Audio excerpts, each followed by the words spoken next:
జై శ్రీరామ్. అందరికీ నమస్కారం. వెల్కమ్ టు న్యూస్ అఖండ. నేను మీ కస్తూరి శ్రీధర్. మిత్రులారా, ఈ న్యూస్ కనుక చూశారంటే పాకిస్తాన్లో ఉన్నటువంటి హిందువుల పరిస్థితి ఎంత దారుణంగా, ఎంత దయనీయంగా ఉన్నదో మీకు అర్థమవుతుంది. ముందుగా ఇదిగో ఈ ఫోటోలో ఉండే అమ్మాయి పేరు చందా. ఏమది పాకిస్తాన్లో ఉన్నటువంటి పంజాబ్ రాష్ట్రం. పంజాబ్ రాష్ట్రం అంటే మీరు కన్ఫ్యూజ్ కావద్దు. మన దేశంలో పంజాబ్ రాష్ట్రం ఎలాగైతే ఉండదో పాకిస్తాన్లో కూడా ఒక పంజాబ్ రాష్ట్రం అయితే ఉండాలి. ఆ పంజాబ్ రాష్ట్రంలోనే ఈ అమ్మాయి చందా కుటుంబం అయితే నివసిస్తుంది. ఏమా ఒక హిందూ అనమాట. పూర్తిగా హిందువుల సంస్కృతి సాంప్రదాయాల మధ్యనైతే పెరిగింది. అర్థమవుతుందా? ఈ అమ్మాయి వయసు 13 సంవత్సరాలు. వీళ్ళు మొదటి నుంచి కూడా హిందువులే అనమాట. వీళ్ళది సనాతన ధర్మాన్ని పాటిస్తున్నటువంటి కుటుంబమే. అదే ఇప్పుడు ఈ అమ్మాయికి శాపంగా పరిణమించింది. ఎందుకంటే హిందూ అమ్మాయి అయినటువంటి మన చందా పైన ఒక ముసలి జాంబిగాడి కన్నుబడింది. ఆ ముసలాడి పేరు అఫ్జల్. వాడి వయసు ఎంత తెలిసిన 61 సంవత్సరాలు. అంటే వాడి మనవరాలు వయసు ఉంటుంది. ఏది మన చందా వయసు. అయినా కూడా ఈ 61 సంవత్సరాల ఈ ముసలి కుక్క కనుపు ఈ చందా మీద పడింది. సరే, ఇక ఒకరోజు ఏంటంటే మన చందా కూరగాయలు కొనడానికి మార్కెట్కి అయితే పోయింది. ఈ అఫ్జల్ గాడు తనకు సంబంధించిన వాళ్ళతో కలిసి మన చందాను కిడ్నాప్ చేసినాడు. చూడండి వాడి వయసు ఎంత.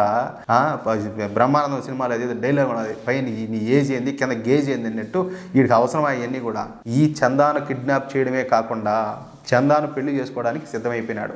నిజానికి అఫ్జల్కి అప్పటికే 3 పెళ్లిళ్ళు అయిపోయి 3 పెళ్ళాలు ఉన్నారు. అంతేకాకుండా ఈ అఫ్జల్ గాడికి మనవరాలు కూడా ఉన్నారు. ఇంకా అర్థం చేసుకోండి దాన్ని బట్టి మీరు. కానీ అవేమీ పట్టించుకోకుండా ఏ మాత్రం సిగ్గు, లజ్జ, బిడియం ఏం లేకుండా ఎవరినైతే నాకేం సిగ్గన్నట్టుగా అదేదో చెప్తారు సామెత, నవ్విపోదురు కాక నాకేంటి సిగ్గన్నట్టు ఏ మాత్రం కూడా పట్టించుకోకుండా ఈ నీచుడు 13 సంవత్సరాల వయసు ఉన్నటువంటి మన హిందూ అమ్మాయి అయినటువంటి చందాను పెళ్లి చేసుకోవాలని చెప్పేసి నిర్ణయం తీసుకున్నాడు. అనుకున్నదే తడవుగా ఈ అమ్మాయిని కిడ్నాప్ చేసి మతం మార్చి బలవంతంగా పెళ్లి చేసుకున్నాడు. చూడండి, ఒకసారి గమనించండి. మతం మార్చి. ఇక ఈ విషయం తెలుసుకున్నటువంటి చందా తల్లిదండ్రులు ఎట్లాగోలా సాహసం చేసి, ఎందుకంటే ఇక్కడలాగా కాదు, పాకిస్తాన్లో హిందువులు మైనార్టీలు చెప్పాలంటే వాళ్ళు నోరెత్తేదానికి కూడా కొడతారు, చంపుతారు, ఏమైనా చేస్తారు.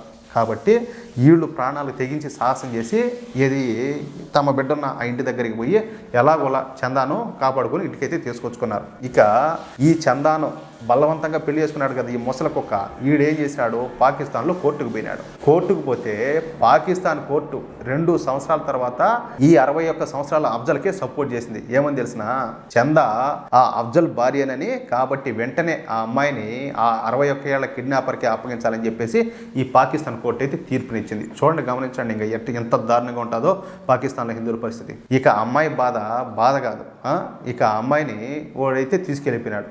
ఇది పాకిస్తాన్లో ఉన్నటువంటి హిందువుల పరిస్థితి. చివరికి పాకిస్తాన్లో ఉన్నటువంటి కోర్టులు కూడా వేశ్యాగృహాలుగా మారిపోయినాయి.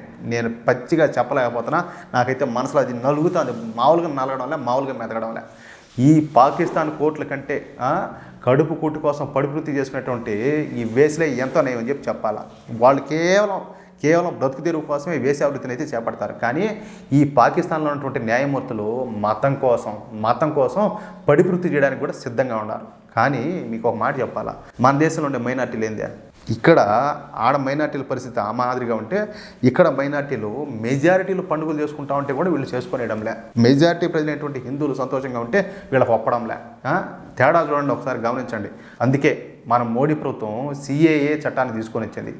పాకిస్తాన్ మరియు బంగ్లాదేశ్ నుంచి వచ్చేటటువంటి హిందువులకు రక్షణ కల్పించాలనే ఉద్దేశంతో ఈ CAA చట్టాన్ని అయితే తీసుకొచ్చారు. కానీ ఈ CAA విషయంలో కాంగ్రెస్ పార్టీతో సహా అన్ని సూడో సెక్యులర్ పార్టీలు ఎంత గొడవ చేసినాయో మీకు అందరికి కూడా తెలుసు. నేను ఒక మాట చెప్పాలా, ఇప్పుడు మొన్నటి దాకా బంగ్లాదేశ్లో హిందువుల మీద దాడులు జరుగుతున్నాయి కదా, ఇది జరగకముందు వరకు కొంచెం అంతా ఏంటంటే సైలెంట్గా ఉంది కదా. అప్పటి వరకు ఏంటంటే బంగ్లాదేశ్లో ఉన్నటువంటి మియా ముస్లింలు, ఈ మయన్మార్లో ఉన్నటువంటి రోహింగ్యా ముస్లింలు పెద్ద ఎత్తున అందరూ కూడా భారతదేశంలోకి అక్రమంగా వచ్చారు. వాళ్ళకి ఈ సూడో సెక్యులర్ పార్టీలన్నీ కూడా రేషన్ కార్డులు, ఓటర్ కార్డులు, అన్ని ఆధార్ కార్డులు, పాన్ కార్డులు అన్నీ చెప్పించి తీసుకొచ్చి ఎక్కడైతే హిందువుల జనాభా అయితే ఎక్కువ అయితే ఉంటుందో అక్కడలా తీసుకొచ్చి వీళ్ళని కూర్చోబెట్టారు. అప్పుడంతా కూడా ఈ ఊరికి నొప్పి తగల. ఇప్పుడు ఈ మమతా బెనర్జీ పెద్ద బాధపడిపోతుంది. ఏంటంటే మన BSF, మన బార్డర్ సెక్యూరిటీ ఫోర్సు ఈ బంగ్లాదేశ్లో ఉన్నటువంటి వాళ్ళను అక్కడ ఉన్నటువంటి మైనార్టీలను తీసుకొచ్చి భారతదేశంలో వదిలిపెడతానంట. అంటే బంగ్లాదేశ్లో ఉండే మైనార్టీలు ఎవరు? హిందువులు.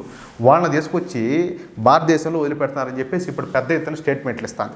అర్థమవుతుందా? అంటే ఇన్నాళ్ళు కూడా ఈ బంగ్లాదేశ్ సంబంధించినటువంటి మియా ముస్లింలు, ఈ మయన్మార్కి సంబంధించినటువంటి రోహింగ్యా ముస్లింలు వస్తామంటే ఈవిడ గారు కనీసం నోరెత్తల. పశ్చిమ బెంగాల్లో ఎంతమంది ఉంటారో అక్రమ చొరబాటుదారులు లెక్కేలే. ఇన్నాళ్ళు ఇంకా నొప్పి తగల, ఇప్పుడు ఇంకా నొప్పి అనిపిస్తుంది. ఇప్పటికైనా ఇదంతా ఆలోచన చేసి మన చుట్టూ ఏం జరుగుతుందో తెలుసుకొని హిందువులు కళ్ళు తెరిచి ఐకమత్యంగా ఉంటేనే మన బతుకులు అయితే బాగుపడతాయి. లేదంటే మన పరిస్థితి కూడా ఈ పాకిస్తాన్లో హిందువుల పరిస్థితి ఏ విధంగా ఉండదో, బంగ్లాదేశ్లోని హిందువుల పరిస్థితి ఏ విధంగా ఉండదో మన బ్రతుకు కూడా అదే మారి తయారవుతుంది. అర్థం చేసుకోండి. అది నేను చెప్పింది కరెక్ట్ అని చెప్పి మీకు అనిపిస్తే ఈ న్యూస్ నలుగురికి షేర్ చేయండి. అలాగే ఈ న్యూస్ చూస్తున్న ప్రతి ఒక్కరు కూడా మీ యొక్క అమూల్యమైన అభిప్రాయాన్ని తప్పనిసరిగా కామెంట్ రూపంలో తెలియజేయండి. అలాగే మన ఛానల్ సబ్స్క్రైబ్ చేసుకోండి, సపోర్ట్ చేయండి ప్లీజ్. జై శ్రీరామ్.